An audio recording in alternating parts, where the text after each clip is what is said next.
tinanong ni Congressman Shell Jokno at ni Congressman Secretary Laila de Lima na hindi ba pangit na meron tayong komitiba and we might be investigating our colleagues? That's precisely the reason, Mr. Chair, why we are all here because of our oversight powers. Yes, tutumbukin yan by the third-party investigators, and if there are cases, let cases be filed against the personality. Pero ang punto ko lang, Mr. Chair, I am appealing to our members, wag po nating ilihis na patuloy ito na nangyayari. Nagbago na ang chairman ng Committee on Appropriations, nangyayari pa rin. And tila ako, nung pag-aral ko ng 2026 proposed NEP, merong mga napasok na flood control projects na hindi nanggaling sa baba. Mr. Chair, with due courtesy to my colleagues, yes, tumbukin natin later ang Committee on Appropriations, but for now, we have the officers that resigned. I'm not sure if it is already accepted, officials of the Department of Public Works and Highways. We need to know paano ito nangyayari. And also, Mr. Chair, if I move forward, the intent of this committee is to exercise of oversight powers to put in and instill measures para hindi na maulit. Instead of focusing on a single situation, as reiterated, as conveyed by my very good friend, Congressman Ungab, baka pwedeng we can invite them. We can invite a colleague who is not a member of the 4 committees. So the former chairman of the Committee on Appropriation is not a member of all the committees here. Eh pwede naman niyang imbitahin. Why do we have to put on motion? Let us not make the investigation personal. Let us all work together so that in the 2026 budget, while we are ongoing the deliberation, let us identify yung mga singit na flood control projects, yung mga cat's eye na nandiyan pa rin at hindi pa rin natatanggal. Let us do our job by putting a permanent seal to to all these anomalous things. With that, Mr. Chair, may I appeal to my colleagues? Yes, let's invite the personalities mentioned. Let's do away with motions and divisions of the House because we are losing focus. Balikan natin, ano bang iniimbestiga natin? Na mapunta ang pera ng taong bayan sa tamang proyekto, na mapuntahan ang investigasyon sa dapat na mga baguhin, that we have a new secretary, that we will be helping him, maybe put everything in place, all the safety measures, at yung mga admin orders, executive orders na nandiyan, tanggalin na natin while we are all here. So again, Mr. Chair, may I repeat my appeal? The focus of our investigation is to nip the bud, putulin ang ugat para hindi na ulit tumubo. And with that, Mr. Chair, let's move forward to the interpellators that have signified their intention to ask questions. And I believe the Honorable Erice, as I earlier talked to him, is amenable to inviting a colleague. Kung hindi dumating, then let's discuss that. But is that the solution? Because any member of Congress will change, any committee chairman will change. But if the root of the cause of all of this will not be nipped, paulit-ulit pa rin itong mangyayari. Thank you. Congressman Chanco, then Congressman Mr. Chair, yun na nga ang problema, no? Nung unang ginawa to, I was against it. How can we investigate ourselves? That is the primary question. So kung isang congressman, sabi nyo kanina, kahit sino masagasaan, wala tayong sasantuhin, kahit congressman, kahit senador. Eh kung ang congressman hindi pa pwedeng maging resource person at hindi natin pwedeng pa-testify under oath, eh di ibig sabihin sa usapang to, exempted ang congressman. So paano tayo mag-iimbestiga? Paano tayo? Number 1. Number 2, Mr. Chair, here is the USB. Sinasabi, paano nagkaroon ng insert? Under the name of Congressman Saldico, ang insertion sa BICAM as proponent siya is 13,803,693,000. And we do not want to invite him as a resource person. Mr. Chair, sorry. Comsec, can you show this? Para lang sabihin hindi ako Mr. Chair, with due courtesy. Wait, I have the floor. Yeah, I have the floor. Yeah, I have the floor. No, Mr. I Chair. have the floor. Just to, on the I have the record, floor. on the record, Mr. I Chair, have the floor. we did not refuse to I fight. have the floor. Would want to dispose of the motion, particularly because subject of the inquiry today are specific projects, and this is something we understand that budget preparation is within the context of implementation of infrastructure projects. I think we would want to focus on specific projects that have been inspected by the president today. The further that we delay discussions on the matter, I think the public will be more frustrated with Congress. So what is the pleasure of Congressman Enrique, Your Honor?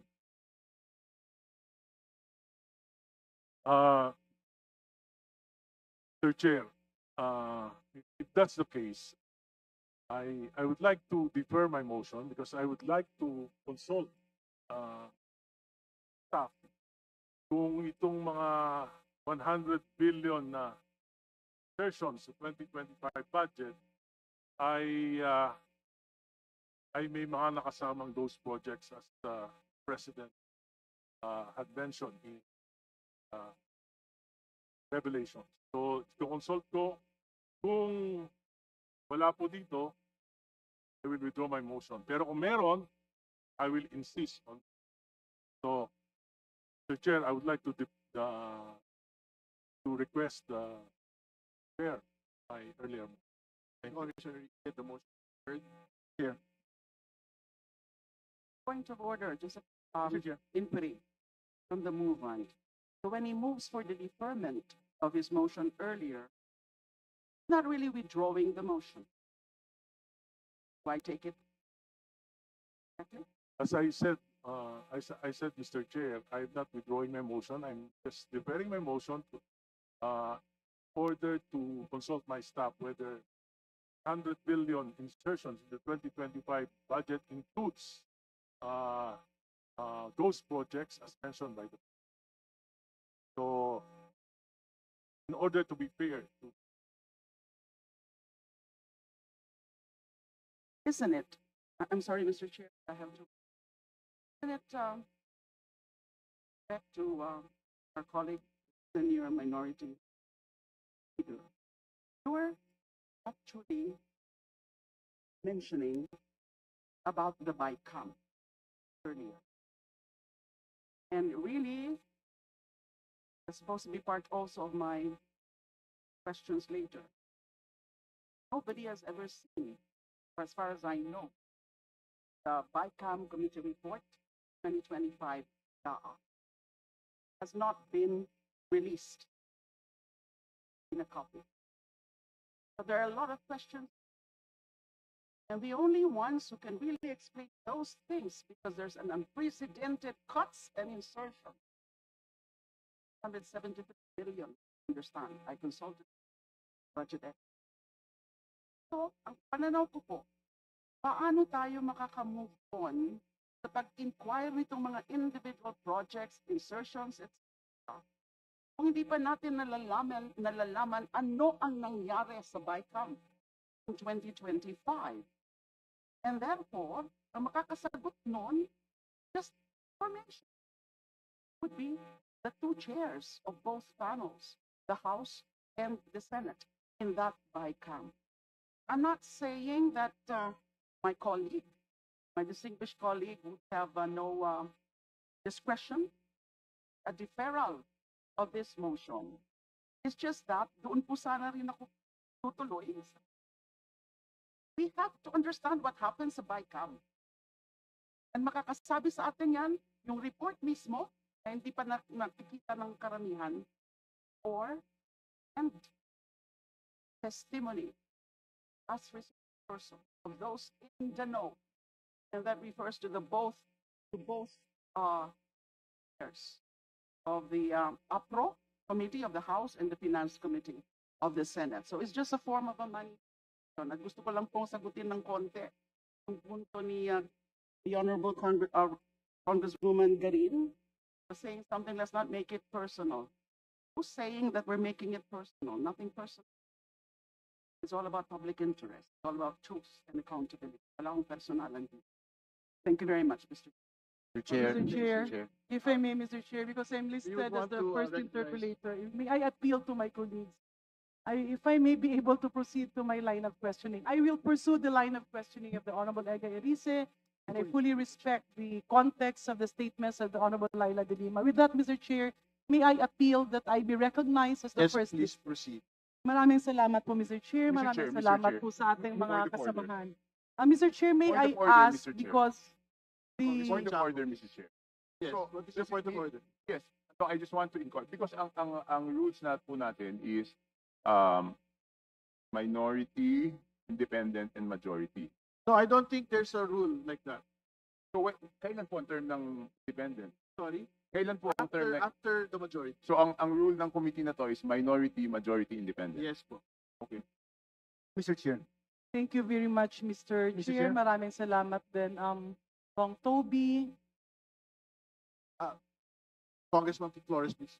Yeah, Mr. Chair.